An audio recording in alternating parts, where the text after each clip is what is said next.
So here are the measurements, the differences between the three states of the new waveguide that I invented or tried.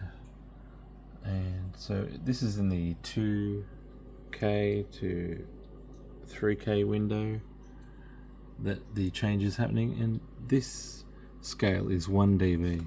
So here's your scale. So I could have told you without measuring that I knew that the extra horn loading would make an increase of some sort of frequency that the driver is fond of making. And as you can see, the difference is less than 1 dB for the first waveguide, or roughly 1, and then 1 point something for the added choke narrowing and restricting of the surround as part of the piston. So and all this, when I do a tune, gets tuned to the same level anyway. And if you're quickly A/Bing it and applying the EQ differences, what you're only going to be listening to is the difference in the presentation of the sound.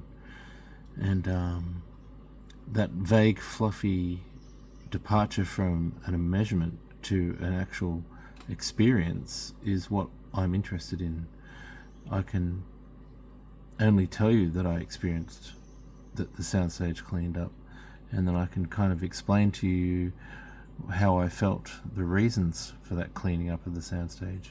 And with this little horn loading slash diffraction minimization device, is that the sound coming off straight off the baffle is interfering with the sound coming off the speaker cone, and I changed the ratio of direct sound to diffracted sound by using the little rounded curve exit throat, you could call it, or waveguide. And so I'm just getting here, as you can see, 1 and a bit dB more direct clean sound. And if you could say it in the other way, I'm getting 1 and a bit dBs less diffracted delayed sound. So that's what I'm hearing, is in that what cleans up the stereo imaging and helps, you know, the background sit better and all that sort of stuff. Also, another factor is the waveguide can increase that frequency at the listening position, but it also might decrease that frequency that's heading towards other surfaces. So you could also be changing the directivity of those ratios of frequencies. So that's it. There's your measurements. Baffle, no waveguide, waveguide 1 and waveguide 2 closer choked in. I'll just quickly take a picture of that for you at the end of this video. So this is position 2, extra choked.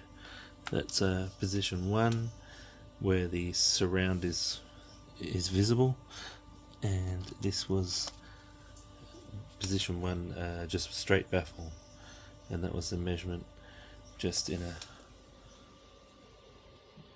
about a meter and a bit away from above, static. And then I popped that down. I did 2 measurements each time just to verify, and then 2 more measurements that way, and that's it. And I'd already done listening the day before, and I'm also going to be printing this in a harder, like a PLA or a PET-G, now that I've got the dimensions and the alignment pins worked out here underneath. There's probably another short or a video about how I made the alignment pins. And before I print the next model, I'm going to measure where that surround action is actually happening. So I made this little measuring jig that I can measure in 2mm increments, and I can look down as to where the surround is coming up, and then I can choose to build the next model. I've been making one-piece models that fits straight on. Alright, over and out.